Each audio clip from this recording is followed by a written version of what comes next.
Hello students, lecture number 8 में मैं आपके लिए एक और स्पेशल क्वेश्चन लेकर आया हूं जहां हम काफ़ी सारी चीज़ें एक साथ सीखेंगे। ये आपका क्वेश्चन है।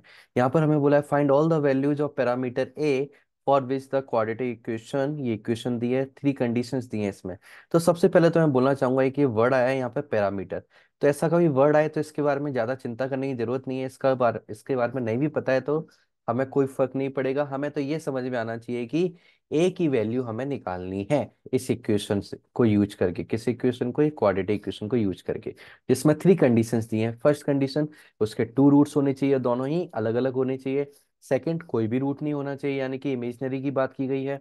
और थर्ड, टू इक्वल रूट्स होने चाहिए। तो इनके लिए कंडीशंस क्या होंगी वो बहुत जरूरी है। तो आप समझो कि जो पहली condition has two distinct roots, इसका मतलब रूट्स रियल होने चाहिए और अलग अलग होने चाहिए। तो कंडीशन क्या आनी चाहिए? D should be greater than zero.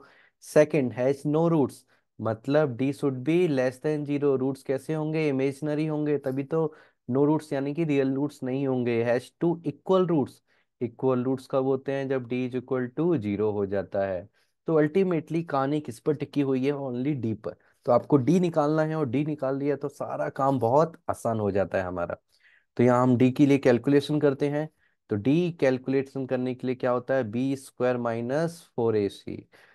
अब मैं ये समझ रहा हूं कि आपको ए बी सी लिखने में कोई दिक्कत नहीं है। तो यहाँ बी की जगह कितना आएगा?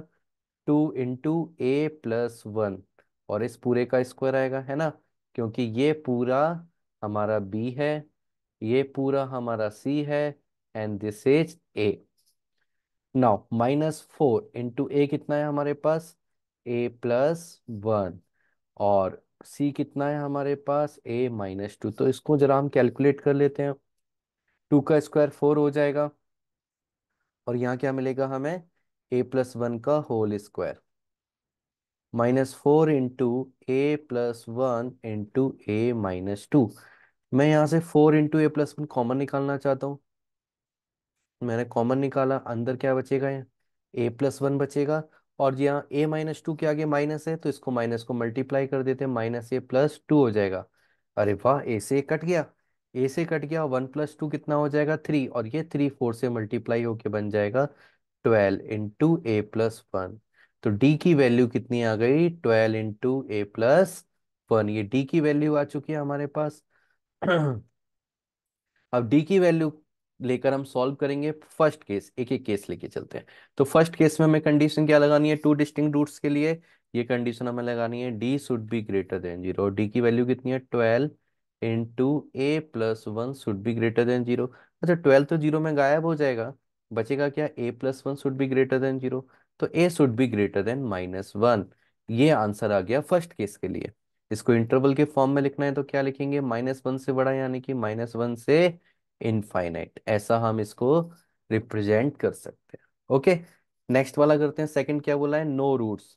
तो नो रूट्स के लिए हमें क्या करना पड़ेगा? Second case, D should be less than zero. Again D की वैल्यू कितनी थी? Twelve into a plus one should be less than zero. तो ट्वेल्व को तो हम जीरो में भेज देंगे, तो a should be less than minus one. ये आंसर आ जाएगा। और यदि हम इंटरवल के फॉर्म में लिखें तो कितना हो जाएगा? माइनस इनफाइनाइट से माइनस वन। ये हमारा आंसर होगा। Got it? एक लास्ट बचा है क्या? Equal roots. तो थर्ड वाला इक्वल रूट्स के लिए कंडीशन क्या लिखी है हमने? D is equal to zero.